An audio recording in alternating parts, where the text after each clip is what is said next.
Mga kamarites, today, pagchismisan naman natin si Meta. Pagchismisan natin yung napakalaking scam na ginagawa niya sa atin. Kung hindi pa kayo aware na tayo ay ni-scam lang ni Meta, panoorin niyo itong video na to at i-share niyo para maging aware naman yung iba. Kung napansin niyo, last year, ang TikTok ay nagte-trending. Marami ang nagpunta sa TikTok, lumipat sa TikTok, at nagsialis dito sa Facebook. Kasi nga, ang Facebook, napakarami ng naging toxic na tao. Marami ng sinirang pamilya. Marami ng sinirang relasyon ang Facebook. So marami nang natoksikan at nagsilaya sa Facebook. So kumonte ang gumagamit ng Facebook. Kaya ang ginawa ni Facebook, nag-isip siya ng paraan para maibalik yung mga dating gumagamit ng Facebook. So sa madaling sabi, na-create niya si Meta. Ni-introduce sa ating lahat. Ngayon, para tayo ay maengganyo, binigyan niya tayo ng pagkakataon na kumita sa Reels at sa Stars. Ayun na nga, dito natin simulan. Kung dati, naka-private yung account mo, since nabalitaan mo na merong kita sa pagpi-Facebook, gamit lang yung Facebook account, naengganyo ka. I-turn on mo into professional mode ang yung Facebook. Hindi mo na inisip yung privacy concern mo. Na dati, mga Facebook friend mo lang, mga immediate family mo lang, mga kaibigan mo lang talaga yung nakaka-access sa Facebook mo. But nung i-turn on mo yung professional mode mo, lahat na sila nakaka-access na sa Facebook account mo. And without knowing, baka pati nga yung kaaway mo o lahat ng mga ex mo na-access na yung Facebook account mo. So, ganun na nangyari dito kay Meta. But, nung una pa lang na inopen niya to, ay binigyan niya tayo ng privilege. So, masaswerte yung maraming mga Facebook friend. O kahit hindi naman friend, ginagawang friend. Umabot sa 5,000 yung limit ng friends niya. Yung mga Facebook friend niya ay naging instant follower. So, ganun na nangyayari dito kay Meta. Lahat ng Facebook friend mo dati ay magiging instant follower mo. So, masaswerte yung meron ng mga malalaking friendship sa Facebook dati. Kagaya ko, kukunti lang yung friends ko sa Facebook dahil nililimit ko lang talaga yung access ng mga tao sa aking Facebook. So, yun na nga nangyayari sa ating lahat na wala yung ating privacy since nag-turn on tayo ng professional mode. Ang may sasuggest ko lang para maibalik nyo yung privacy, kung meron kayong mga content na gusto i-upload na about sa family nyo, ay ilagay nyo yung settings sa only friends.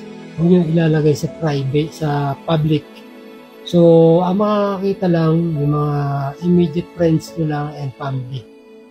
But kung Reels naman ang inyong i-upload, okay lang na i-public nyo kasi doon ibinibase ni Meta kung bibigyan ng stars or magkakaroon ka ng ads on Reels. But alam nyo ba sa totoo lang, so yun na nga, pumunta na tayo sa pagkichismisan natin na tayo ay in-scam lang ni Meta. Sa totoo lang, kikita tayo sa stars, why not? Kung may magbibigay sa atin ng stars. But alam niyo ba, na lahat na nagbibigay ng stars, ay ini-scam lang din ni Meta. You know why? For example lang to, na ang price ng isang stars ay 20 pesos. Yung 20 pesos na yon, for example, binili ko yung stars at gusto kong ibigay doon sa content creator, binili ko ng 20 pesos yon at ibinigay ko sa'yo. Yung 20 pesos na yon na halaga ng stars ay hindi naman mapupunta lahat sa'yo, Instead, 30% lang nun ang mapupunta sa'yo or $0.001 lang ang mapupunta sa'yo. So, wala pang 1 cents yung mapupunta sa'yo. And the rest, mapupunta na kay Meta. So, ganun siya kagahaman. Hindi ko alam kung iti-take down niya itong video ko na to, but that is my opinion at yun ay pinag-aralan kong mabuti kung saan ba napupunta talaga yung mga stars na binibili natin, na binibigay natin sa content creator. Kung napupunta ba lahat sa kanya yun? No, cannot be. Yung iba doon, mas malaki pa talaga ang napupunta sa bulsa ni Meta. So yung number 1 na scam na ginagawa niya sa atin, yung sa stars. Ang pangalawa na ginagawa pa niyang scam din sa atin, pag tayo ay nag-upload ng reels, bago natin ma-upload yung reels natin, ay tatanungin niya tayo kung gusto natin i-boost yung ating video o yung content na i-upload natin. Now, pag in-ignore natin yon at ipinost natin, sa palagay mo ba magkakaroon ka ng maraming views? No. Cannot be. Hindi gagawin ni Meta yon unless magbo-boosting ka ng ipinost mo. So, kung wala kang maraming followers, and kahit na marami kang followers, let's say meron ka ng 3,000 followers, kung mapapansin mo, nag-i-struggle ka pa din sa views kasi nga, hindi ka ipinupust ni Meta.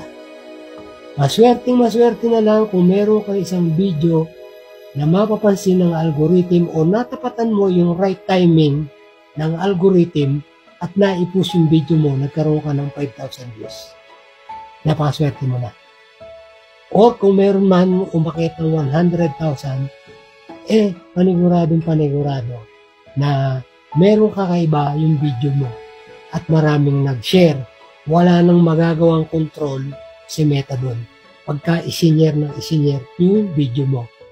But algorithm-wise, hindi pa kakawalan ng Facebook o ni Meta yung video mo sa ibang tao without boosting.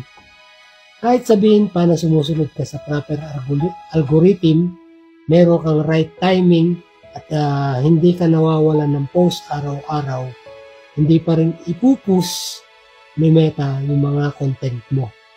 Otherwise, magbo-boosting ka. Ngayon, maraming pumapatol sa pagbo-boosting. Yun yung mga company o yung mga business owner na gusto nila na mapansin yung mga product nila. Ba't tayo ng mga normal na tao lang, bakit kailangan tayong mag-boost para sa ating reels? Ang gusto natin kumita, hindi gumastos. So, yun ang ginagawa ng Meta. Ini-scam niya tayong lahat ng mga nasa Facebook, na mga naka-professional mode, na wala tayong alam dahil ang gusto lang naman natin ay kumita ng extra income. At ang pangatlo, na ini-scam niya pa rin tayo. Kung napapansin nyo, ang Facebook. Hindi nagbibigay basta-basta ng verified account ang Facebook. Napakarami niyang hinihinging requirement bago ka magkaroon ng blue check. Kung ikaw ay hindi isang politiko, kung ikaw ay hindi isang artista, kung ikaw ay hindi isang malaking vlogger, hindi ka basta-basta makakakuha ng verified account galing kay Facebook. Ibinebenta na niya kahit kanino yung verified account.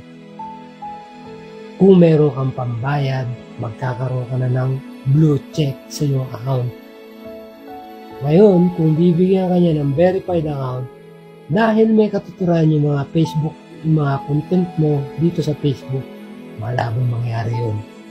Ang binibigyan niya lang talaga ng free, ewan ko kung free pa din until now, ayun na mga nasabi ko, hindi ka politiko, hindi ka artista, at hindi ka malaking content creator, hindi ka magkakaroon ng blue badge dito sa Facebook. Kaya kung ako sa inyo, i-PM nyo na ako, mag-create na kayo ng inyong mga TikTok account. Dahil sa TikTok, kikita kayo nang walang hihingiin sa inyo kahit anong amount, na walang hihingiin sa inyo kahit 5, na magkakaroon kayo ng kita sa pagtitiktok.